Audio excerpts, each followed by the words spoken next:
नमस्कार। बड़ी खबर पर बड़ी और सार्थक बहस के साथ हम लेकर हाजिर है पांच की पंचायत में। हूं आपके साथ रीमा पराशर। एक और शाहीन बाग बनने की तैयारी हो रही है। शाहीन बाग याद है ना आप सबको, क्या हुआ था शाहीन बाग में? 55 दिन तक शाहीन बाग में चक्का जाम किया हुआ था। सीए को लेकर, एनआरसी को लेकर इतना बड़ा है तौबा मचाई गई कि नागरिकता खत्म हो जाएगी, देश के मुसलमानों के खिलाफ सब कुछ हो जाएगा। और 55 दिन तक दिल्ली से नोएडा, नोएडा से कालिंदी कुंज, तमाम जो रास्ते हैं उनमें चक्का जाम था। लोगों को 4-4 घंटे, 5-5 घंटे तक जाम में फंसना पड़ रहा था। बच्चों के स्कूल ड्रॉप हो रहे थे, महिलाएं भी काम पर नहीं जा पा रही थी। लेकिन जब तक कोविड नहीं आया ना, कोरोना, तब तक वो ऐसे ही चलता रहा। वो तो कोविड आ गया तो उसके बाद कोविड की वजह से महामारी आ गई और महामारी की वजह से उनको अपना धरना प्रदर्शन वापस करना पड़ा। तो अब मुसलमानों ने एक बार फिर से कह दिया है, हम मुसलमान नहीं कहेंगे, बल्कि कुछ मौलानाओं ने, कुछ एक वर्ग के मौलानाओं ने ये कह दिया है कि हम अब वक्फ को लेकर के दिल्ली भी कूच करेंगे, पूरे भारत को शाहीन बाग बना देंगे, चक्का जाम करेंगे, खून की नदियां बहा देंगे। आज ऐसी भी कुछ बयानबाजी हुई है जंतर मंतर पर, जब धरना प्रदर्शन हुआ कि अगर खून देना होगा खून देंगे। वहां पर कांग्रेस के नुमाइंदे भी मौजूद थे, समाजवादी पार्टी के लोग भी मौजूद थे और सबने बड़ी बड़ी बातें कर दी कि जैसे देश में पता नहीं चल क्या रहा है मुसलमानों के खिलाफ। एक शब्द को ये नहीं बता पाया कि जिस सीए के खिलाफ उस वक्त शाहीन बाग में हल्ला बोल हुआ था, उसके बाद कितने मुसलमानों की नागरिकता खत्म हुई है। कोई ये जवाब नहीं दे पाया वहां पर कि वक्फ में ऐसा कहां पर लिखा है। जो नया जेपीसी की जो रिपोर्ट है उसमें जो तमाम बातें कही गई हैं, प्रावधान कहे गए हैं, उसमें कहां लिखा है कि मुसलमानों की जमीन पर कब्जा होगा? कहीं नहीं लिखा है। इन सब बातों का जवाब नहीं दिया जा रहा है, बल्कि सिर्फ और सिर्फ बरगलाया जा रहा है देश के मुसलमानों को। और इसी में वोट बैंक की राजनीति के तहत, तुष्टीकरण के तहत पार्टियां भी जुट गई हैं उन मौलानाओं के साथ। अब जरा आज इसी पर चर्चा करेंगे कि आखिर क्या वजह है कि तुष्टीकरण इतना हावी हो जाता है कि आप मासूम मुसलमानों को, उनके बच्चों की तालीम की तो बात नहीं करते हैं, महिलाओं के लिए तो तरक्की की बात नहीं करते हैं, लेकिन बात करते हैं तो सिर्फ बरगलाने की और उन्हें गुमराह करने की। आज इसी पर चर्चा करेंगे। खास मेहमान हमारे साथ जुड़ेंगे, लेकिन सबसे पहले बयान और तस्वीरें।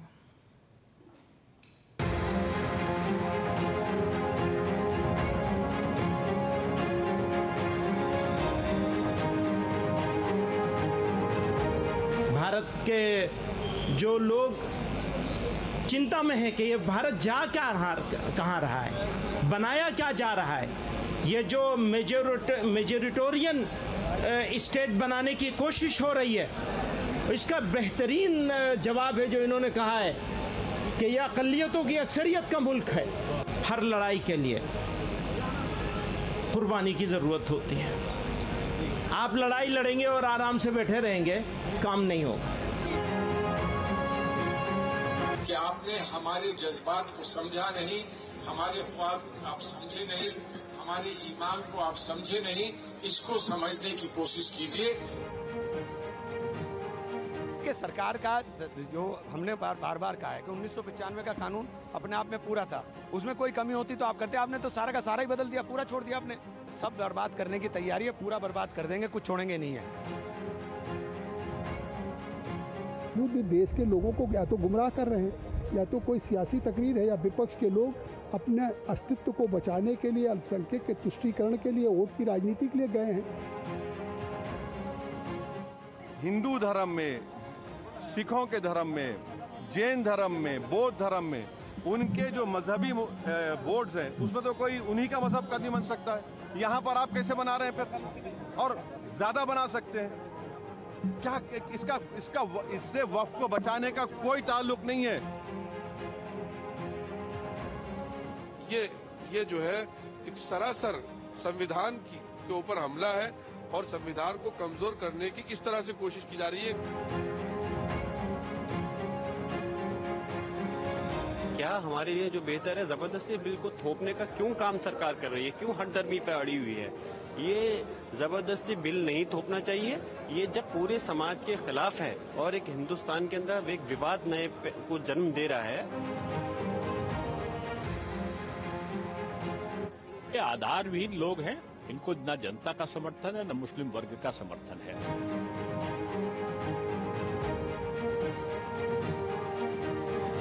जगदम्बा पाल साहब को आप ये खबर दे दीजिए कि वो पास करके दिखाएं और फिर देखें कि क्या हश्र होता है उनका और उन पार्टियों का जिन्होंने इस बिल को पास कराया है। आग उगलने वाले, जिसमें सभी पार्टियों के नुमाइंदे मौजूद थे। इमरान मसूद वो मौजूद थे। उन्होंने कहा मैं यहाँ राहुल गांधी का ही पक्ष रखने के लिए आया हूँ। राहुल गांधी खुद नहीं है, लेकिन मैं उन्हीं का, समझ लीजिए जो वो कहना चाहते हैं वो मैं कह रहा हूँ यहाँ से। उन्होंने भी ऐसी बात कही, अगर खून की जरूरत पड़ेगी तो मैं अपना खून दूंगा। ऐसा खून की जरूरत पड़ क्यों रही है?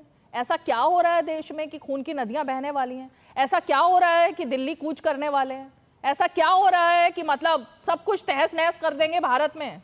और इतनी चिट्ठियां लिखी जा रही हैं। आज जरा इसी पर चर्चा करते हैं। चलिए, खास मेहमान जुड़ गए हैं, परिचय करा देती हूँ खास मेहमानों के साथ। हमारे साथ बीजेपी का पक्ष रखने के लिए शिवम त्यागी जी, प्रवक्ता भारतीय जनता पार्टी, हमारे साथ मौजूद हैं। हमारे साथ अतीकुर रहमान जी हैं, रिसर्चर इस्लामिक स्टडीज मौजूद हैं इस वक्त। डॉक्टर प्रवेश चौधरी जी हमारे साथ मौजूद है, प्रवक्ता विश्व हिंदू परिषद। हमारे साथ अखिलेश कटियार जी मौजूद हैं, प्रवक्ता समाजवादी पार्टी। राकेश शुक्ला जी, राजनीतिक विश्लेषक और वरिष्ठ पत्रकार, हमारे साथ स्टूडियो में मौजूद हैं। लेकिन मैं तो एक ही बात पूछना चाहती हूँ, शिवम त्यागी, शुरुआत आप ही से करूंगी। एक बयान आया आज जंतर मंतर के मंच से, उसमें ये शब्द का इस्तेमाल किया गया। अब ये बात हमें नहीं पता थी, अब अगर आपको पता है तो आप ही खुलासा कीजिए। All India Muslim personal law board, उनके उपाध्यक्ष की तरफ से कहा गया कि वोट की खैरात, हमारी खैरात से पीएम बनेंगे, हमारी खैरात से गृह मंत्री बनेंगे और हमें ही परेशान करेंगे, ये सहा नहीं जाएगा। तो देश के प्रधानमंत्री और देश के गृह मंत्री और ये जो सरकार है, क्या ये किसी के वोट की खैरात से बनी है? जो आज जंतर मंतर से ऐलान किया गया है, किसकी खैरात है? मुझे लग रहा है वो बोलते बोलते शायद भूल गए कि ये कांग्रेस की सरकार नहीं है, भाजपा की सरकार है। वो पुरानी सरकारों के विषय में ऐसी बातें कर रहे होंगे।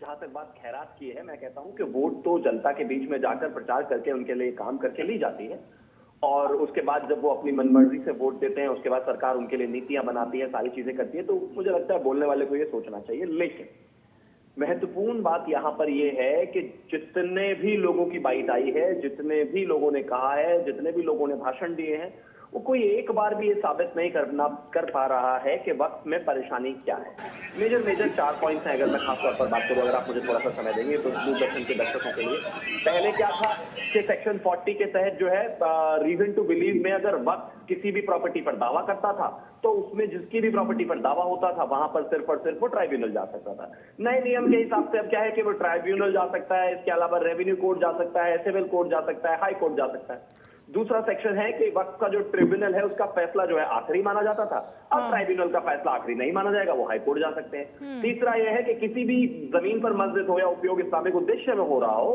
उसमें ऑटोमेटिकली उसको वक्फ की संपत्ति बता दिया जाता था। यहां पर यह है कि जब तक किसी ने दान नहीं दी हो उस प्रॉपर्टी को, अगर दान करता सामने नहीं है तो चाहे उस पर कोई भी हो स्ट्रक्चर हो, वो वक्फ की प्रॉपर्टी नहीं मानी जाएगी। और अंत में यह है कि वक्फ के बोर्ड में 2 महिलाएं आएंगे और अन्य धर्म के 2 लोगों को एंट्री मिलेगी। ठीक है, अतीकुर रहमान जी, हाँ, 10 सेकंड हो दीजिए। आप मुझे बस एक चीज को ये बताएं कि कैसे जमीन हड़प ली जाएगी वक्त की, कैसे वक्त को कमजोर कर दिया जाएगा, कैसे वक्त से जो है मुसलमानों के ऊपर अत्याचार हो जाएगा, कैसे मेजॉरिटेरियनिज्म हो जाएगा, कैसे सरकार आपके ऊपर अत्याचार कर रही है। पॉइंट टू पॉइंट सवाल है, पॉइंट टू पॉइंट जवाब देंगे कोई। अतीकुर रहमान जी, इसी सवाल को मैं थोड़ा सा और आगे बढ़ाती हूँ। CAA से देश के हर मुसलमान की नागरिकता खत्म हो जाएगी। अतीकुर रहमान जी, भारतीय नागरिक होने के नाते हमारे शो में इस वक्त आप तकरीर कर रहे हैं, आपकी नागरिकता तो नहीं गई। इसका मतलब 55 दिन तक गुमराह किया गया मासूम मुसलमानों को भी और देश के आवाम को भी, कुछ नहीं हुआ। इसी तरह वक्फ को लेकर फिर वही उसी ठर्रे पर सब कुछ चल रहा है। ऐसा लग रहा है हिस्ट्री रिपीट हो रही है। धन्यवाद रीमा जी कि आपने मौका दिया कि इस अहम मसले के ऊपर मैं अपना पॉइंट ऑफ व्यू रखूं। प्रधानमंत्री जब पिछली बार इस लोकसभा में जीतकर आए थे तो उन्होंने दावा किया था कि ये सरकार जो चलेगी वो बाय कंसेंसस चलेगी। हमारे तरफ से कम ये वक्त अमेंडमेंट बिल को लेकर इसकी JPC के तरफ हमने लाखों लाख पिटिशंस किए हुए हैं और वो लाखों लाख मुसलमान अपोज कर रहे हैं वक्त अमेंडमेंट को। सर लाखों लाख नहीं है, 5 करोड़ है। लाखों लाख कहाँ, 5 करोड़ चिट्ठी। जी हाँ, आपको जब इसका संज्ञान लिया जाएगा तो ये एक डेमोक्रेटिक तरीका है कि जेपीसी को मुसलमानों ने अपना ऑपोजिशन जाहिर किया है, तो ये बाय कंसेंसस सरकार कैसे चल रही है? जो मेरे भाई ने सवाल उठाए यहाँ पर कि भाई ये किसी भी तरह से, आपने भी कहा कि ये नहीं होगा, कोई जमीन हड़पी नहीं जाएगी, तो मुझे कोई बताए ये एक क्लॉज है यहाँ पर कि अगर 6 महीने के अंदर इस जमीन के ऊपर अगर ये साबित ना किया जाए कि ये वक्फ करीबी जमीन है, तो ये किसी भी ट्राइब्यूनल में, किसी भी कोर्ट में कहीं पर भी चैलेंज नहीं किया जा सकता और सरकार इसको अपने कब्जे में ले लेगी। ये एक बहुत बड़ा मुद्दा है रीमा जी, जहां पर मुसलमानों को ये महसूस हो रहा है कि सरकार ऐसा कदम उठाने जा रही है जहां पर, और ये जो वक्त की जमीनें होती है ना रीमा जी, ये बहुत कॉम्प्लिकेटेड होती है ये साबित करना कि ये कैसे वक्त में आई है। इसके लिए जो वक्त दिया गया है बहुत कम वक्त दिया गया है, और इसी तरह से हमने भी ऑपोजिशन जाहिर किया है जेपीसी के सामने कि वक्त को बढ़ाया जाए। नहीं तो आपने उस बात का जवाब ही नहीं दिया कि सीए के बारे में भी तो ऐसा ही बोला गया था, कोई नागरिकता खत्म हुई एक भी मुसलमान की, कहाँ है वो मुसलमान? मैं उसका भी जवाब देना चाहूंगा रीमा जी, कहाँ हुआ? इजाजत दें तो। हाँ, यस, सीए का बिल के आपने जो प्रावधान बनाए हैं वो कब लागू होने जा रहे हैं, सरकार हमें बता दे। अच्छा, हमने शुरू से कहा था। ठीक है, नहीं समझ गई मैं, आप वहां पर लेकर जाओगे, लेकिन उसको उस बात का जवाब ही नहीं है। 10 सेकंड शिवम त्यागी, फिर मैं प्रवेश जी का रुख करूंगी। यहाँ पर इस समय अतीकुर रहमान ने कहा कि हमने जो है 5 करोड़ पिटिशन, 5 करोड़ जो है चिट्ठियां फाइल करी, 5 करोड़ के आसपास कहीं पर अलग अलग उनके सजेशंस हैं, और वो कहते हैं कि हमने यहाँ पर अपना ऑपोजिशन साबित कर दिया। लेकिन उन्हीं का रिप्रेजेंटेशन करने के लिए जो जेपीसी में है, उनमें से मौलाना मोहिबुल्ला है, कल्याण बैनर्जी है, राजा है, श्री कृष्णदेव दयालु है, दिनेश्वर कायमत है, अरविंद सावंत है, एम सुरेश गोपीनाथ है, नरेश गणपत है, अरुण भारती, असदुद्दीन ओवैसी है, ये तो लोकसभा से हो गए। और राज्यसभा की मैं खासतौर पर अगर बात करूं तो नदीमुल हक है, वी विजय साई रेड्डी है, एम अहमदुल्ला है, संजय सिंह है, डॉक्टर वीरेंद्र हेगड़े। इन लोगों को जिताकर वोट से ही भेजा है ना, तो इन लोगों ने अपनी चीजें जो है जेपीसी के दौरान रखी होंगी। और ये कैसी, मतलब ये कैसे देश चलाना चाहते हैं? इस देश में याकूब मेमन के जनाजे के पीछे, जिसको आतंकवादी और सजाए मौत दे दी गई थी, लाखों लोग थे। तो मतलब ये मान लिया जाए कि अदालत के बाद जो लाखों लोग उसके पीछे थे, उनका भी अपना एक रिप्रेजेंटेशन होता है, उनकी बात मान के उसको जो है इस तरह की सजा ना दी जाती है। क्या फर्क हुआ? अखिलेश कटियार एमपी जिताकर भेजे हैं, वो लोग उस जेपीसी की बैठक में थे लोकसभा और राज्यसभा से, और उनके सामने सारी चीजें हुई है। मैं मानता हूं इस तरह का कोई तर्क बनता नहीं कि हमने चिट्ठियां, मैं मानता हूं तमाम तरह की चिट्ठियां तमाम जगह भेजी जाती है, लेकिन कानून अगर कोई बन रहा है उस पर सबकी राय लेकर सबको कंक्लूजन। अब बात कानून की है, अब बात कानून की है शिवम त्यागी। अखिलेश कटियार जी, आपके सांसद महोदय जो है ना, देश के ही सांसद हैं, वो संभल से, किसी पार्टी के नहीं है ना, देश के हैं, संसद ने उनको चुना है। अब वो कह रहे हैं संसद कौन होती है हमारे कानून को में बदलाव करने वाली, संसद कौन होती है वक्फ में अमेंडमेंट करने वाली, खून की नदियां, ये ऐसा क्या चल क्या रहा है? आपके सांसद मतलब किसकी सुनते हैं? वो खून की नदियां क्यों बहाना चाह रहे हैं? उनसे बात की है इस बारे में अखिलेश यादव ने या नहीं की है कि देश में ऐसा कौन सा माहौल है कि खून की नदियां बह देंगे? संसद कौन होती है कानून बनाने वाली? हमारे वक्फ को लेकर संसद कौन होती है अमेंडमेंट करने वाली? उनको यही नहीं पता सांसद को कि संसद कौन होती है? रीमा जी, हाँ, आप सभी दर्शकों को मेरा प्रणाम, आपको भी नमस्कार। हमारे यहाँ पे जो चर्चा पिछले 10 साल से जो लगातार, चाहे सीए, एनआरसी या फिर जितने मुद्दे, धार्मिक मुद्दे हमारे इस बीच में आते रहते हैं, 5 करोड़ लोगों ने चिट्ठी लिखी हो या 1 करोड़ लोगों ने लिखी हो, सरकार की ये नैतिक जिम्मेदारी है कि भारत के किसी भी नागरिक के दिमाग में अगर ये अविश्वास आ रहा है तो सरकार अपनी जिम्मेदारी पूरी करे, उस अविश्वास को दूर करे। लेकिन सरकार उन अविश्वास को दूर करने के बजाय, ठीक है, सरकार का ये नजरिया हो सकता है कि हम किसी कानून में सुधार करें और उस कानून को ज्यादा प्रासंगिक बनाएं, वो ज्यादा उपयोगी हो सके, उससे ज्यादा समाज सही तरीके से पेश करना चाहिए। ये जिम्मेदारी तो सरकार की है ना रीमा जी, कि आप उस तरीके से पेश करते ताकि उसमें विवाद दिखे और वो विवाद प्रदेश में ऐसा खड़ा हो जाए। ऐसे ही ये सरकार किसान एक कृषि संशोधन बिल लेके आई थी। इस देश में 1-1.5 साल तक आंदोलन चलते रहे, बाद में आपने वापस ले लिए। ये इस तरीके के बिल है। तो सरकार इस तरीके के विवाद खड़ा करके अपनी असफलता उसके पीछे छुपाने की कोशिश करती है। हम जानते हैं कि मुस्लिम की हिमायती है, सरकार को भी जिम्मेदारी होगी, वही इतनी बड़ी आबादी है, उसके हित के लिए कानून बनाए। सच्चर कमेटी की सिफारिशों पे भी ध्यान देना चाहिए। मुस्लिम समाज के तरक्की के लिए, उनकी खुशहाली के लिए सरकार जिम्मेदार है। सरकार तो उसका वो दिखे भी ना व्यवहार से रीमा जी, कहीं ना कहीं से। तो समाज में तो जो पागल को थोड़ी है कि धरना प्रदर्शन शुरू कर देंगे। देखिए सरकार का जो रवैया है वो हर एक चीज में विवाद खड़ा कर देने का है कि इसको खून की नदियां क्यों बहेंगी, मैं तो ये पूछ रही थी आपसे। तरीके से देख लो उसको, उस तरीके से। अरे संभल में खून की नदियां क्यों बहेंगी?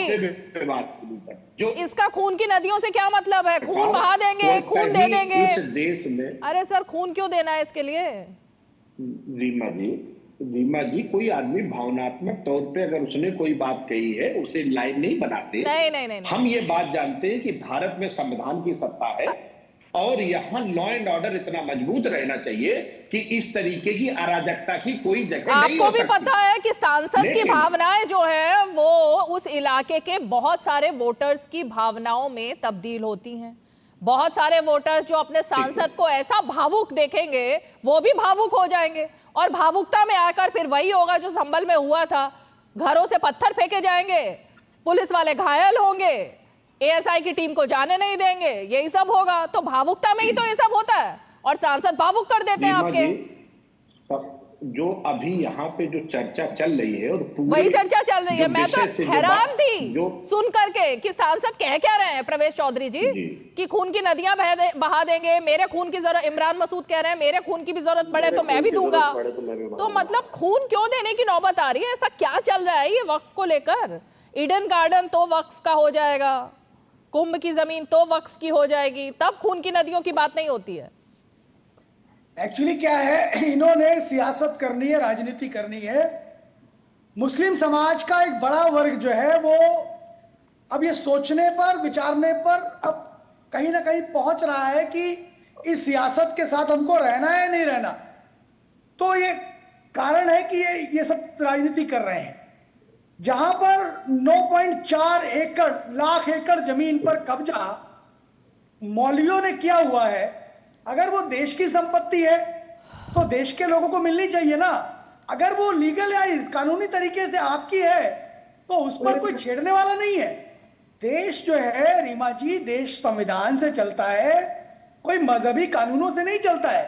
ये इस देश के मुसलमानों को बहुत अच्छे से समझ लेना चाहिए, जान लेना चाहिए, और बहुत सारे आवाम समझती है इस बात को। लेकिन सियासतदान जो मुस्लिम वर्ग के हैं और जो औरंगजेबवादी पार्टी के लोग हैं, वो सब आज के समय में बार बार ये कहने को राजी हो रहे हैं कि नहीं मुसलमानों पर अत्याचार हो रहा है।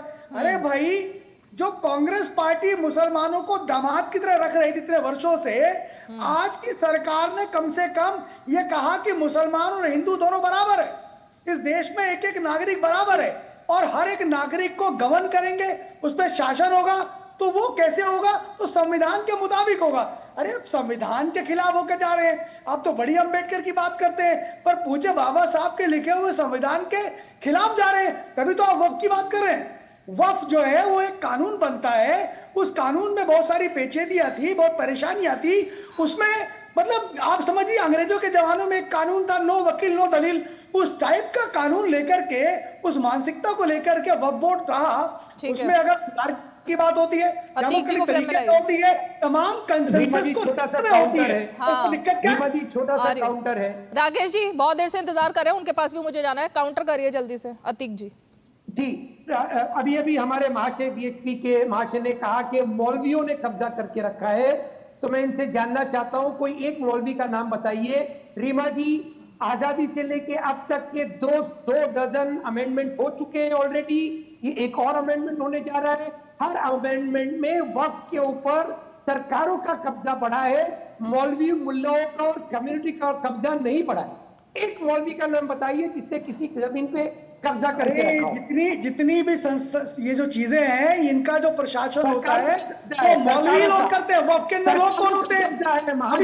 अभी हम कह रहे हैं कि 2 लोग नॉन जो है नॉन मुस्लिम रखिए, आप महिला रखिए। समस्या क्या हो रही है आपको? इसका मतलब आप महिलाओं के खिलाफ है। इसका मतलब दूसरे रिलीजन के लोग अगर इसमें हिस्सेदारी ले उनके खिलाफ है। अरे 9.4 लाख एकड़ जमीन पर कब्जा है आपका। डिफेंस के बाद सबसे ज्यादा जमीन आपके पास है। उसके बाद आप कह रहे मौलवियों को क्या नहीं? अरे उस बोर्ड में है कौन लोग? बता रहे हैं उस बोर्ड में लोग कौन है? मौलवी तो वही तो बता रहे हैं अतीक जी, सुनिए तो सही, वही बता रहे हो, वो वही बता रहे हैं। कौन चलाता है? अरे भाई सुनिए, ये देश संविधान से चलेगा, ये देश संविधान से चलेगा, ना कि जिहादी कानून से चलेगा, ना कि वो शरीयत से चलेगा। इसको समझ लीजिए, लिख लीजिए, अपने दिमाग में डाल लीजिए। अब तक आपने नहीं डाला था, अब उसको डाल के रखिए, उसको दिमाग में डालिए। और खून बहाएंगे आप खून क्या बहाएंगे? किसका खून बहाएंगे? अब हिंदू का खून बहाने आएंगे? हिंदू बैठा रहेगा? आप खून बहाने की बात कर रहे हैं, किसका खून बहाएंगे आप? हिंदू समाज का खून बहाएंगे? हम आपको अतीक जी, ओके, हम आपको छोड़ देंगे? ठीक है, हम आपको छोड़ेंगे क्या? अच्छा ठीक है, ओके। राजनीति करना बंद करो, ये विक्टिम कार्ड खेलना बंद करो। ये विक्टिम कार्ड नहीं चलेगा, देश संविधान से चलेगा, कानून से चलेगा, और उसको आपको मानना पड़ेगा। जैसे कि इस देश का एक हिंदू कानून को मानता है, जैसे कि एक हिंदू। ठीक है, एक सेकंड अतीक जी, प्रवेश जी, एक सेकंड। ओके,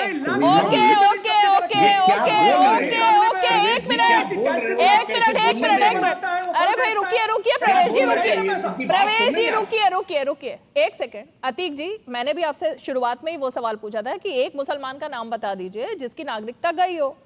तो अब यह एक करके नाम ही हम गिनाते रहेंगे पूरे शो में, तो कैसे चलेगा? अब आप भी नाम नहीं गिना पाए। हाँ अखिलेश जी, मुझे पता है आपकी क्या आपत्ति है, मैंने रोक दिया है, मुझे पता है आपकी क्या आपत्ति है। अरे भाई मैंने सुन लिया है, आपत्ति मैंने आपकी दर्ज कर ली है, उसके बाद मैंने उनको रुकवा है। शिवम त्यागी बोलिए। भाषा की उम्मीद की जा सकती। अरे सर, भाषा पर तो आप मुझे ज्ञान मत दीजिए ना सर। अखिलेश जी, भाषा मत सुनिए ना फिर अपने सांसद की भाषा पर तो कुछ बोलिए कम से कम। भाषा की बात करेगी, ये अलाउड आप ही कर सकती है। नहीं, मैं तो ये नहीं समझ पा रही कि संभल के सांसद खून की नदियां बहाने की बात कर देते हैं और आप उनको कुछ बोलते ही नहीं है। क्यों नहीं बोलते? राकेश शुक्ला जी, अच्छा रुकिए अब 1 मिनट। राकेश शुक्ला जी, लेकिन यहाँ पर एक गलतफहमी भी है जो शायद ज्यादातर लोगों को है कि सारे मुसलमान देश के जो हैं वो इस बात के पक्ष में है कि वक्फ का कानून नहीं आए, जबकि जितने मुसलमानों की हम बयान सुन रहे हैं जो न्यूट्रल है, जो चाहते हैं कि उनकी आवाम तरक्की करे, वो सब कह रहे हैं कि हाँ हम भी बहुत पीड़ित हैं वक्फ के साथ, इस पर तो कुछ ना कुछ होना चाहिए। लेकिन अतीक जी हैं या कुछ और एक वर्ग के लोग हैं जो शायद फिर उसी ट्रैक पर बात कर रहे हैं। रीमा जी, पहले ये समझिए कि सच्चर कमेटी की रिपोर्ट आती है और कहती है कि भारत का मुसलमान निर्धन गरीब है, और वक्फ बोर्ड की संपत्ति कहती है कि 9.4 लाख एकड़ ज़मीन वक्फ के पास है। जिस देश का मुसलमान गरीब हो, निर्धन हो, उसके 2 टाइम का भोजन न मिलता हो, उस देश का मुसलमान वक्फ बोर्ड को इतनी ज़मीन कैसे दान कर सकता है? पहला विषय तो ये है। दूसरा विषय ये है कि 2024 याद करिए, लोकसभा चुनाव के पहले भारतीय राजनीति के 2 बड़े दल, समाजवादी पार्टी और कांग्रेस, हाथ में संविधान लेके और संविधान बचाने की कसम खाते हुए पूरे देश में घूमे थे। वो दोनों दलों की ऐसी क्या मजबूरी है कि जो संविधान के खिलाफ और शरिया कानून की हिफाजत करने वाले मुस्लिम पर्सनल लॉ बोर्ड के बगल में खड़े होने के लिए मजबूर हो रहे हैं? तीसरी जो महत्वपूर्ण बात यह है कि इस देश में कहा जाता है कि दलितों के साथ उपेक्षापूर्ण व्यवहार होता है। हाँ। और दलितों को, ओबीसी को पीड़ित किया जाता है, उनको हमेशा अन्य वर्गों से अलग रखा जाता है।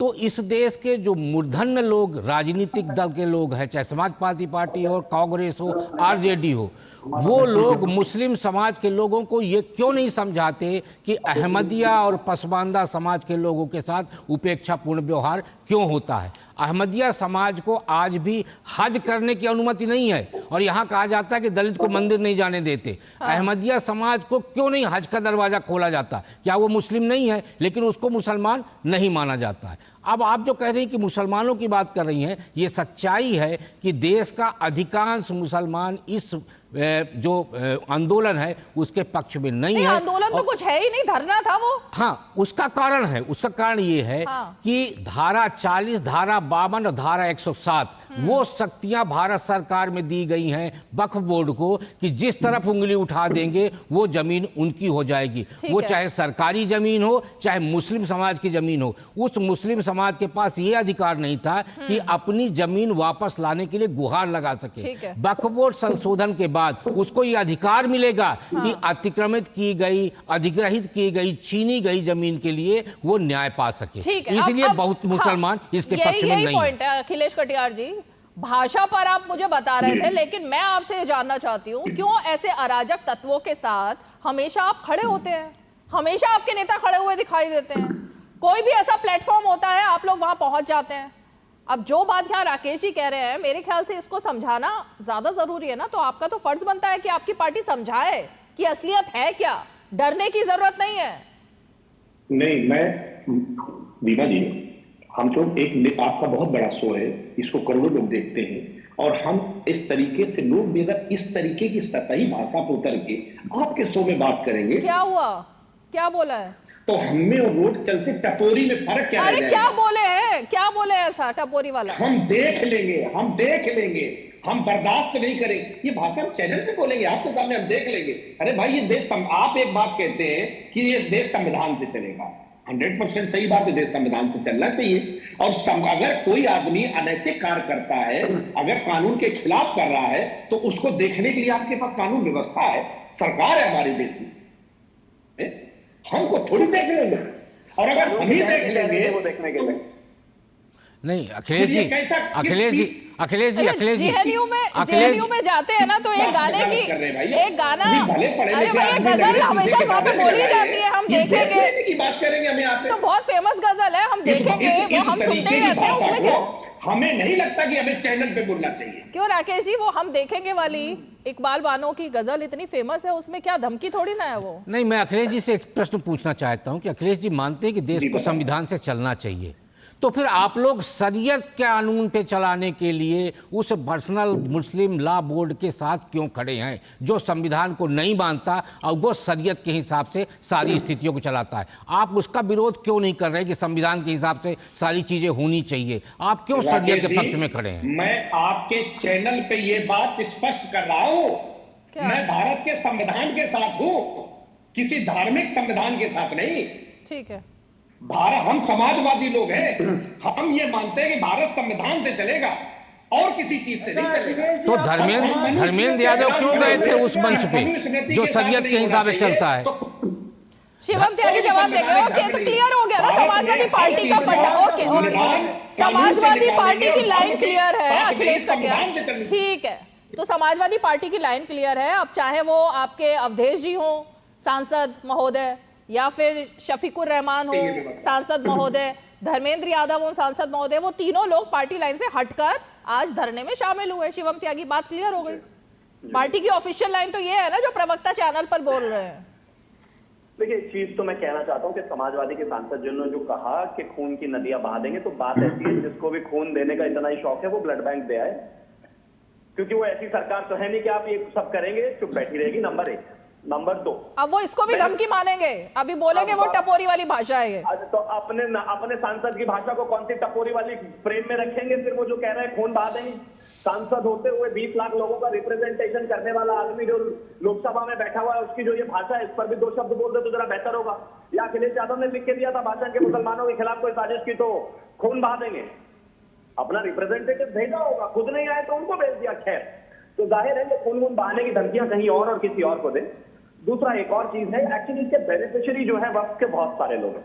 अभी उत्तर प्रदेश में जो है वक्फ विधेयक पर जो है कमेटी गठित हुई थी और उस कमेटी में जो है कहा गया कि जो 14,000 हेक्टेयर जमीन है वक्फ की 1970s के बाद से जिस तरीके से चीजों को बढ़ाया गया उसमें से करीब 11,000 हेक्टेयर जो जमीन है वो सरकारी है। और ये चार्जेस क्यों सही है, मैं एक और चीज देता हूं आपको।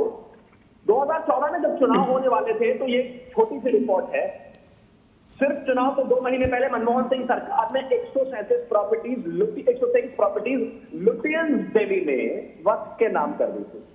हालांकि मोदी सरकार जब वापस आई तो उसकी नोटिफिकेशन कैंसिल करके उसके जांच बिठाकर उन जमीनों को वापस लाया गया। लेकिन अतीकुर रहमान जी को फ्रेम में रखिए।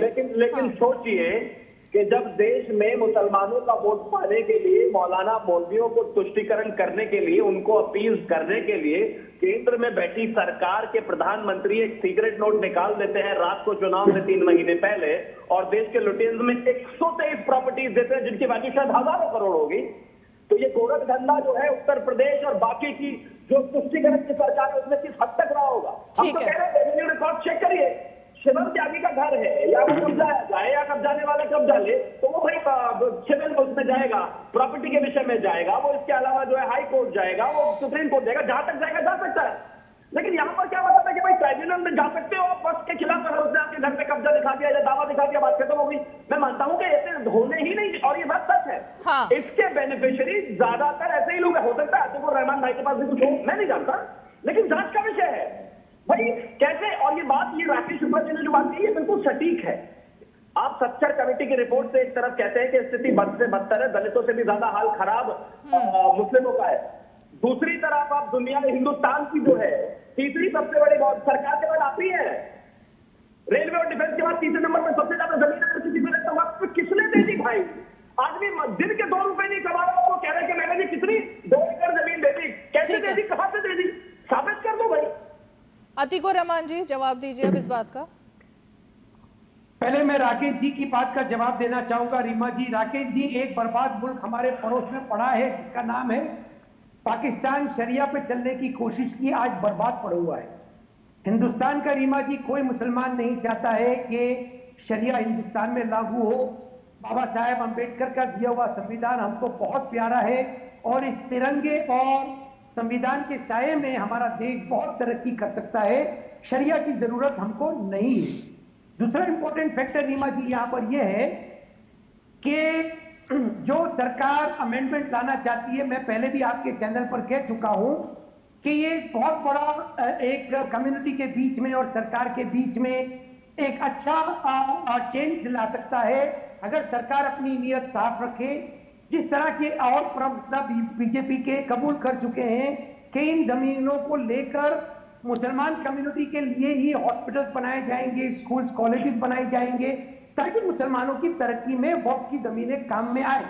अगर ऐसा सच में होता है रीमा जी तो ये बहुत बड़ा चेंज साबित होगा और मुस्लिम कम्युनिटी और बीजेपी आरएसएस के बीच में भी जो खाई है वो इससे कम हो सकती है।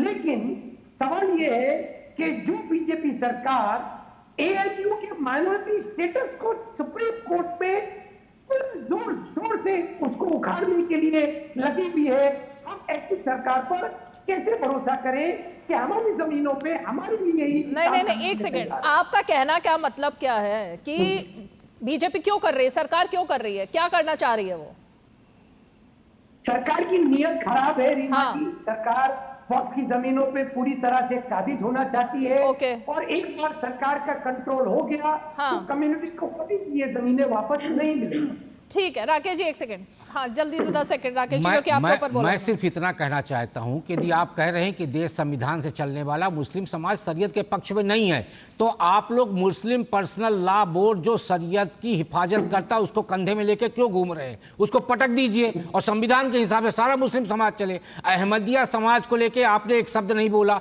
पसमानदा को लेके आपने एक शब्द नहीं बोला और भारत सरकार को दोषी ठहरा रहे। अपने समाज के अंदर जिस तरह की कुरीतियां हैं उन कुरीतियों को दूर करने का प्रयास क्यों नहीं करता मुस्लिम समाज? और शरीयत की बात आप कर रहे हैं, संविधान से चल रहा मुस्लिम पर्सनल लॉ बोर्ड को क्यों समर्थन करते हैं आप लोग? हटा देना चाहिए बिल्कुल। ठीक है प्रवेश जी। देखिए रीमा जी, एक और इसमें इशू मैं बता दूं आपको, इसमें नहीं, उनको विश्वास ही नहीं है, उनको विश्वास ही नहीं है ना वीएचपी पर, ना आरएसएस पर और ना ही बीजेपी पर। वो साफ कह रहे हैं ना, विश्वास की कमी आ चुकी है। अतीकुर रहमान जी की अपनी पॉलिटिक्स है, उनको लगे ना लगे, लेकिन यहाँ पर इस देश का मुसलमान समाज मुस्लिम राष्ट्रीय मंच के तहत देश का सबसे बड़ा संगठन मुसलमानों का है तो आरएसएस का संगठन है मुस्लिम राष्ट्रीय मंच, ठीक है। वो मुसलमान मानते हैं कि हम अच्छा काम कर रहे हैं। एक चीज, दूसरी चीज क्या है कि प्रॉब्लम क्या है कि जब पाकिस्तान बना तो यहाँ के जो मुसलमान गए उन्होंने बहुत सारी संपत्ति वक्फ कर दी। अब वो संपत्ति जो थी उनसे पहले जिन लोगों की रही हो या जो मुगल लेकर आए, तो फरगान से घोड़ों पर हाथियों पर लाद कर तो लेके नहीं आए थे जमीन। जमीन तो इस देश की थी, इस देश की जमीन थी, इस देश के ही लोग थे। अगर वो पाकिस्तान गए और पाकिस्तान जाने के बाद वो जमीनें यहाँ भारत में छोड़ गए, भारत में अगर उन जमीनों को इन्होंने वक्फ को दे दी तो, लेकिन है तो भारत की, क्या पाकिस्तान में हिंदू समाज ने कभी वहां पर क्लेम करी क्या? ऐसी बहुत सारी संपत्ति है। हमारे मुस्लिम स्कॉलर जो है इनको जानना चाहिए, कई 100 एकड़ कई 1000 एकड़ ऐसी जमीनें हैं जो कि उनको पता होगा इस बारे में, इतनी रिसर्च हो गई है। And he is a scholar, उनको पता ही होगा अतीक जी को कि 1500 साल पुराने मंदिर पर जब कब्जे की बात वक्फ करने लगता है तो कैसी बात लगती है, और उसके बाद क्या होता है। तो ये जो इस तरीके से अभी हाल के दिनों में दावे हुए हैं अतीक जी, उस पर तो शब्द दो बोल दीजिए ना। रीमा जी, मुसलमानों का ओरिजिन नहीं हुआ, उससे पहले कुंभ होता आ रहा है, कुंभ की जमीन पे क्लेम कर दिया। तो अतीक जी यही तो मैंने शुरुआत जो की, इस्लाम का, मैं उसी बात पर आ रही हूँ जिससे शुरुआत की कि बरगलाना, बहकाना और एक तरीके से मूर्ख बनाना, यही तो किया जा रहा है मासूम लोगों को। तो रीमा जी, इन सब चीजों से बचने के लिए हमको फैक्ट्स पे बात करना चाहिए। हमारे बीएसपी के प्रवक्ता जो अभी कह रहे थे कि पाकिस्तान में जो हमारा हिंदू छोड़कर आया, देंगे क्या उसको? बताइए। पाकिस्तान जो आप तो कम्युनिटी में विश्वास करते हैं ना, चले गए। AXA B R. अम्बेडकर ने कहा ना, कम्युनिटी में विश्वास करता है मुसलमान। आप लेके दीजिए हमारी संपत्ति, ये रावलपिंडी या लाहौर सारे किसकी जमीनें थी? नहीं, आपने फैक्ट्स की बात कही, वो फैक्ट्स ठीक है, आपने मंदिर तक खड़े रहने दिया। सुन लेते हैं उनके फैक्ट्स, सुन लेते हैं। प्रवेश जी एक मिनट उनके फैक्ट्स सुनते हैं। उन्होंने कहा मैं फैक्ट्स पर अब बात करना चाहता हूँ। फैक्ट्स बता रहे हैं, फैक्ट्स सुनते हैं, फैक्ट्स बताइए। धन्यवाद। हाँ, जो लोग पाकिस्तान चले गए रीमा जी अपनी जमीनें छोड़ के, वो 2 कैटेगरी में आती हैं, एक एनिमी प्रॉपर्टी में आती है और एक इवैक्यूज प्रॉपर्टी में आती है, वक्त की प्रॉपर्टी में नहीं आती है। ये फैक्ट सामने लाना जरूरी था। जो वक्त की जमीन है, अगर आप बिल्कुल गलत कह रहे हैं, आप बिल्कुल गलत कह रहे हैं। वो जमीनें दान करके गए हैं वक्फ को, उससे पहले वो दान हुई है। ऐसी बहुत सारी संपत्तियां हैं, ऐसी बहुत सारी संपत्तियां हैं। और इवैक्यूज प्रॉपर्टी क्या होती है? अरे वो छोड़िए, आप जो आपको कह रहे हैं उसको समझिए। आप एनिमी प्रॉपर्टी समझिए अभी हुआ क्या है। देखिए सारी जो संपत्तियां वो छोड़कर गए, वो मस्जिदों को मस्जिद, इससे पहले वो जमीनें किसकी थी? संस्कृत कुछ पढ़ना किसकी थी? वो कुछ इससे पहले वो जमीनें किसकी थी? चलिए आप फैक्ट में बात करिए, आप कानून का बात करिए। देखिए सुनिए, आप एनिमी प्रॉपर्टी किसको आप मानिए। हमारे राकेश ने अच्छी बात कही है, राकेश जी ने अच्छी बात कही है कि आप कहते हैं कि मुसलमान बहुत ज्यादा बुरी स्थिति में है। करिए ना, अरे महादेव का जो संपत्तियां हैं, आपके पास संपत्तियां हैं ना। एक सेकंड, एक एक करके बात करेंगे। और दूसरी बात ये है, एक मिनट एक एक करके। हाँ शिवम त्यागी, आप ही के पास आ रही हूँ। लेकिन पॉइंट यहाँ पे अतीक जी यही है, पिछले 6 महीने से सभी लोग डिबेट देख रहे हैं। 6 महीने से सबने वक्फ का इन एंड आउट सब पढ़ लिया है कि क्या है मामला। सबको पता चल चुका है कि वक्फ ने किसकी जमीन को पर दावा ठोका, एएसआई की जमीन पर दावा ठोक दिया, उसके बाद एएसआई ने क्लेम किया और उसके बाद वक्फ पीछे हट गया। कितनी जमीन है ऐसी, और बहुत सारे मुसलमान गुजरात में तो भरे पड़े हैं ऐसे केसेस कि गरीब मुसलमानों की जमीन पर कब्जा कर लिया और सालों साल से केस चल रहा है। अब ऐसे नहीं होता ना अतीक जी कि आप मतलब पढ़ने के नाम पर, पढ़ाई लिखाई के नाम पर तथ्यों को झुटला दें, वो नहीं हो पाएगा। नहीं रीवा जी, केस कहीं नहीं चल रहा, क्योंकि केस करने का कोई अधिकार ही नहीं है। अधिकार नहीं, कहीं केस नहीं चल रहा। वो मुसलमान परेशान है कि हम कहाँ केस करें, क्योंकि ट्रिब्यूनल इनका, न्यायालय इनका, सुनवाई इनकी, जज ये सब कुछ वही है। शिवम त्यागी, देखिए मैं तो कहता हूं कि हम तो टेक्निकली अगर देखा जाए तो अतीकुर रहमान को भी बचा रहे हैं, और अतीकुर रहमान जैसे लाखों करोड़ों मुसलमान भाइयों को भी बचा रहे हैं। वक्त को वैसे सबने पढ़ ही लिया है, सब रोज डिबेट देखते हैं, लेकिन वक्त के पुराने कानून में ये नियम है कि जिस भी जमीन पर मस्जिद है या फिर इस्लामिक उपयोग में उद्देश्य से वो लाई जा रही है उसके उपयोग में, वो जमीन बाय डिफॉल्ट ही बिना कुछ करे धरे ही वक्त की जमीन हो जाती है। अगर अतीकुर रहमान आज मस्जिद, अरे कैसी बातें कर रहे हैं, झूठ बोल रहे हैं। मैं पेपर है भाई, प्लीज आप एकदम झूठ बोल रहे हैं। मैं एक पार्टी का प्रवक्ता होने के नाते आपको नहीं फैलाना चाहिए। ये आपकी पार्टी लाइन है। मैं पेपर कर ले रहा हूँ, पार्टी लाइन है। दो मिनट पार्टी लाइन नहीं है भाई, डॉक्यूमेंट पॉलिसी है। कमाल की बात क्या है? पढ़िए क्लासिफिकेशन क्या है? डॉक्यूमेंट है, डॉक्यूमेंट है वो, डॉक्यूमेंट है। अब सुनिए, अरे भाई आप इसका जवाब दीजिए ना। पार्टी लाइन भी डॉक्यूमेंट है। सवाल बात हो गई, आप बीजेपी के स्पोक्सपर्सन है ना, प्लीज मुझे मत बताइए मैं क्या हूँ। अभी मैं चिल्लाऊंगा फिर समाजवादी वाले कहेंगे। एक सेकेंड अतीक जी, उनको सुनिए एक बार सुन लीजिए। वो किसी के बीच में नहीं बोलते हैं। शिवम त्यागी वो अपनी बारी में बोल रहे हैं ना, एक बार सुन लेते हैं। हाँ, मैं फिर से यही कह रहा हूँ, वक्त के पुराने कानून में जिस भी जमीन पर मस्जिद हो या उसका किसी भी इस्लामिक काम में मतलब काम आ रही हो वो जमीन, वो बाई डिफॉल्ट ही वक्त को ट्रांसफर हो जाती है। अगर आज के कानून के हिसाब से अतीकुर रहमान कोई मस्जिद बनाएंगे, वो जमीन बाई डिफॉल्ट वक्त हो जाएगी। तो ये तो पॉइंट ही क्लियर हो गया, ये पॉइंट ही क्लियर हो गया ना अतीक जी, पॉइंट क्लियर हो गया। ये जो पुरानी मस्जिदें लगातार बनी है वहां पर वही हुआ है भाई, क्या बात कर रहे हैं? वक्त की पुरानी जमीन क्लियर नहीं हुआ है। इंतजामिया कमेटी की मथुरा की जमीन कैसे वक्त को ट्रांसफर हो गई? पैदा होने से पहले वहां पर जो हमारे मंदिर थे, कमाल बात हो गई।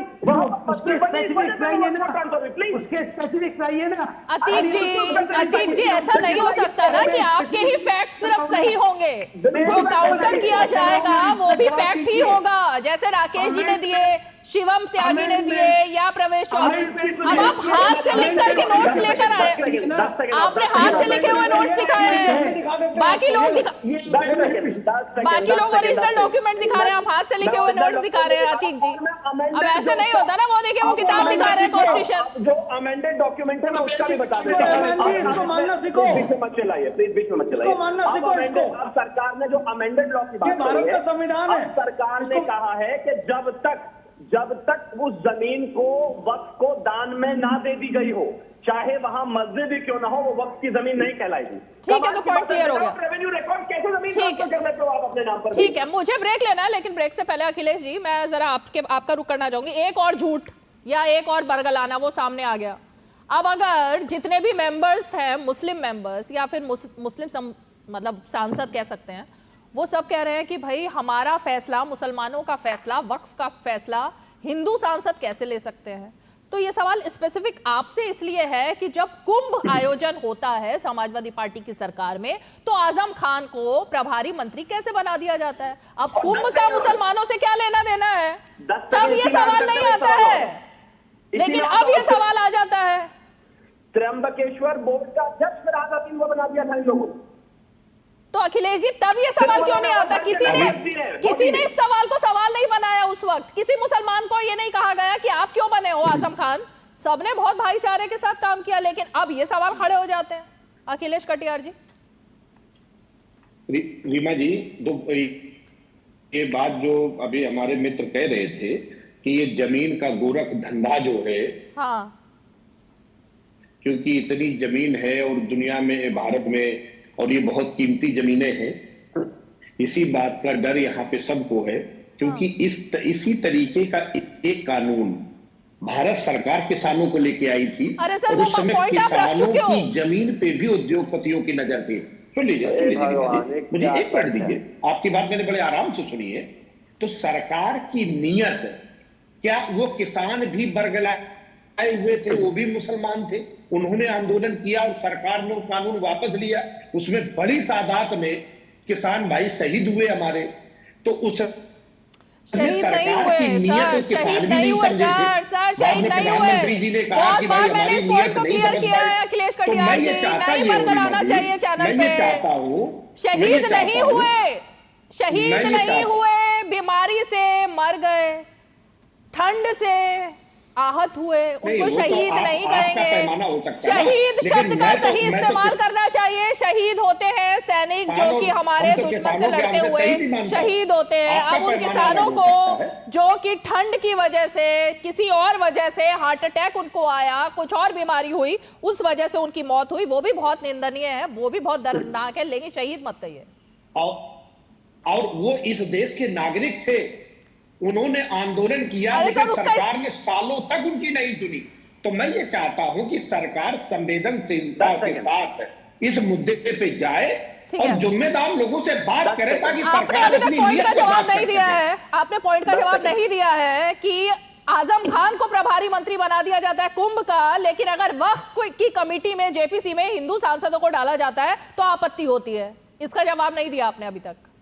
नहीं, हम ये कहते हैं कि आजम खान साहब को जब बनाया गया तो उन्होंने कितना अच्छा प्रबंधन करके कुंभ कराया, इस बात को पूरा देश जानता है। और दूसरी बात ये है कि जब वो उनका ये कहना है मुस्लिम समाज के नेताओं का कि जो आप उसकी कमेटी बना रहे हैं, हाँ। उस कमेटी में गैर मुस्लिम को रखना चाहते हैं, क्यों नहीं रखना तो इसमें चाहिए? आपत्ति है मुस्लिम समाज की। नहीं रखना चाहिए। जो वक्त आप जो है ये इस बारे में जो मुस्लिम समाज के लिए वो उनकी नीतियां, उनके फैसले, तो उसमें हिंदू आप समाज के लिए आदमी अगर कैसे कुंभ कर देगा? होता है उसका फैसला लेने के लिए एक मुस्लिम मंत्री हो सकते हैं, मुस्लिम समुदाय से आते हुए, धर्म से आते हुए, तो जेपीसी में क्यों नहीं हो सकते? ब्रेक ले लेते हैं एक, इस पे निष्पक्ष बात ठीक है, निष्पक्ष बात करते हैं इस पर। हम जो है छोटा सा ब्रेक लेते हैं। Under the Honorable PM's leadership, an unprecedented push to yoga has been given. Today, yoga is playing a significant role in enhancing health and wellness across the world. PM Yoga Awards are given in recognition to outstanding contributions by individuals and organizations to the field of yoga. These awards carry a trophy, certificate and a prize of 25 lakh rupees. Hurry! Send your entries through MyGov platform before 31st March. Visit Ministry of Ayush website or MyGov platform for more details. जो लक्ष्य चुना था समझ आने लगा है। GLA university, उच्च लक्ष्य की निश्चित प्राप्ति। चलिए, निष्पक्ष तरीके से शिवम त्यागी जवाब दे रहे हैं। हाँ, देखिए सबसे पहले तो मैं एक चीज कहना चाहता हूँ कि मैं अपनी बात पूरी कर लूं रीमा जी। आपने ही तो कहा निष्पक्ष बात होनी चाहिए, तो वो निष्पक्ष जवाब दे रहे हैं। 10 सेकंड मैं ये कहना चाहता हूँ कि देखिए हमारे उत्तर प्रदेश में कहावत है कि गलत फहमी का इलाज तो हकीम लुकमान के पास भी नहीं है। भाई मुझे डर है कि अगर ये वक्त पे कानून पे अमेंडमेंट नहीं हुआ तो अतीकुर रहमान मेरे घर पे कब्जा ठुकवा देंगे, दावा ठुकवा देंगे वक्त के। मुझे डर है भाई, देखो मुझे डर है, मुझे इस डर का इलाज करना है। ना मैं कानून नहीं मानता जी, मैं नहीं मानता। मुझे पूरी उम्मीद है कि समाजवादी अगर उत्तर प्रदेश में आ गए मेरे घर को जो है वक्त की प्रॉपर्टी बना दे। भाई मुझे डर है, बिल्कुल मुझे डर है। इसका कोई इलाज है क्या? अरे कानून है, देश है, सरकारें हैं, कोर्ट है, सब कुछ है। अब डर का क्या इलाज हो सकता है बताइए? अब डर में अतीकुर रहमान कल ये कहते कि नहीं अगर वक्त का कानून बन गया तो मेरा घर छीनने की सरकार, अब इसको हम कैसे ठीक करें भाई? और वही जो बात है कि बार बार इन चीजों को भड़काने के लिए इस्तेमाल किया जा रहा है और ऐसी लाइनें ट्रिगर करती हैं कि खून बहा देंगे, आपकी जमीन ले लेंगे, आपकी मस्जिदें ले लेंगे, आपका धर्म नहीं मानने देंगे। ये लाइनें ही भड़काने के लिए है। ओके, अखिलेश कटियार, अखिलेश कटियार जी।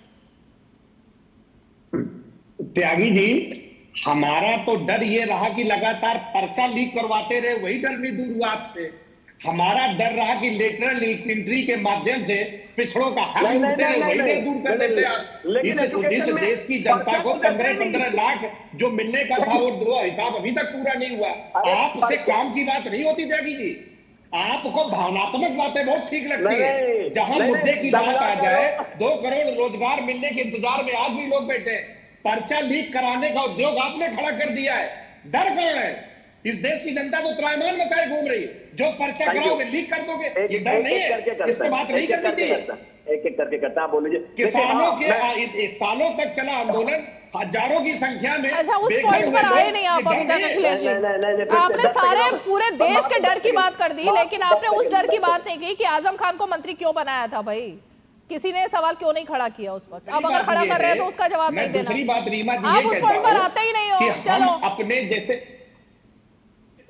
हाँ बोलिए शिवम त्यागी।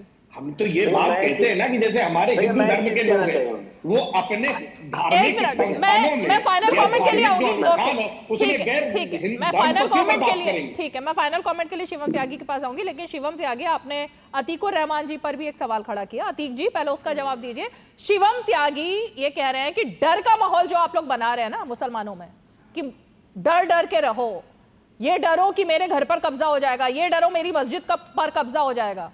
अब अगर वो ये कहने लग जाए मेरे घर पर कब्जा हो जाएगा तो फिर क्या होगा? तो ये इस तरह का माहौल क्यों बनाने की कोशिश है?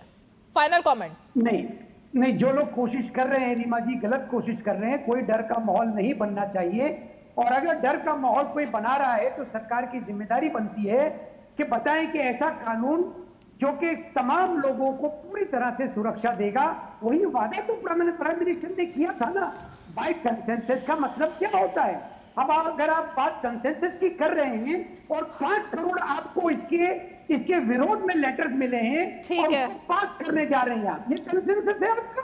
ठीक है शिवम त्यागी, कंसेंसस का नहीं डेफिनेशन सर कंसेंसस तो ऐसे ही बनता है ना कि विपक्ष के कहने पर जेपीसी बनी, विपक्ष के कहने पर सब कुछ हो रहा है, इतने समय तक उसकी रिपोर्ट तैयार हुई, उसको टेबल किया गया, और कंसेंसस क्या होता है? यही तो होता है ना संवैधानिक प्रक्रिया में, तो यही होता है। अगर और कोई पद्धति है तो वो फिर बता दीजिए आप शिवम त्यागी। आतिकुर रहमान शायद तालिबान में रहते होंगे, क्योंकि हिंदुस्तान में कंसेंसस इसी का नाम है। अब कंसेंसस का मतलब ये थोड़ी होता है कि देश में अगर 140 करोड़ लोग हैं तो भाई एक काम करो, आप हाथ उठाओ, आप साथ हैं, आप हाथ उठाओ, आप खिलाफ हैं, ऐसे थोड़ी होगा भाई। इस देश में लोकतंत्र है, वहां पर वोट का अधिकार है, वहां से संसद चुने जाते हैं, वहां से अपर हाउस लोअर हाउस बनता है, वहां से फिर कानून बनते हैं, फिर उसकी लीगैलिटी और टेक्निकलिटी चेक होती है। अगर वो गलत होता है तो वो कोर्ट में जाता है, कोर्ट में जाता है, वो गिर जाता है। देश में पहले भी ऐसे हुआ है। ठीक है। और अंत में मैं एक चीज और कहना चाहता हूँ, भड़का रहे हैं समाजवादी वाले, कांग्रेस वाले, इंडिया अलायंस वाले और कुछ मुसलमानों के जो ठेकेदार बने बैठे हैं। भड़काना इसे कहते हैं, हम खून बहा देंगे, हम गिरा देंगे, हम आग लगा देंगे, आपकी मस्जिद छिड़ जाएगी। हम नहीं कर रहे हैं ऐसे कमेंट। चुपचाप आज जो है आप इस तरह के बिना भड़काऊ भाषण दिए हुए आ जाते तो शिवम त्यागी को बहस करने की जरूरत पड़ती क्या, या रीमा पराशर को पड़ती क्या? ठीक है, लेकिन आपके सांसद भड़का कराए, इस डिबेट हो रही है इस पर। अखिलेश कटियार, मुझे सिर्फ ये जवाब दीजिए कि शाहीन बाग पार्ट 2 जिसकी कूच करने की धमकी दी गई है, उसमें क्या आपकी पार्टी शामिल होगी? देश भर में जब कूच किया जाएगा तो, शाहीन बाग बनाने की कोशिश की जाएगी तो? समाजवादी पार्टी किसी भी ऐसे काम का हिस्सा, ऐसे विचार का हिस्सा नहीं है जो अलोकतांत्रिक है, असंवैधानिक है। तो आप मतलब हिस्सा नहीं करेंगे ना? या आज भले ही जंतर मंतर पहुंच गए हो आपके 3-4 सांसद, लेकिन धरने प्रदर्शन के अलावा और कुछ नहीं? गैर लोकतांत्रिक और गैर संवैधानिक किसी भी विचार का हिस्सा समाजवादी पार्टी में। ठीक है, बहुत बहुत शुक्रिया आप सभी खास मेहमान 5 की पंचायत में हमारे साथ जुड़े। और इसीलिए अब बात तो यही है ना, शाहीन बाग पार्ट 2, यादें ताज़ा हो गई 55 दिनों की, कैसे दिल्ली में चक्का जाम किया गया था, सिर्फ वहाँ पर एक देखने के लिए लोग जाते थे, कैसे पिकनिक मनाई जा रही हैं और आवाज़ बुलंद की जा रही है। सारे सेलिब्रिटीज़ जितने भी वामपंथी हैं वो सब वहाँ पहुँच जाते थे, उसके बाद वहाँ फ़ोटो ऑप हुआ होता था, अलग अलग तरीके से वायरल किया जाता था, सिर्फ देश में ही नहीं विदेशों में भी। अब उसी की तैयारी अगर हो रही है तो बात अलग है। 5 की पंचायत में आज इतना ही, कल फिर होगी मुलाकात, तब तक के लिए हमें दीजिए इजाज़त, नमस्कार।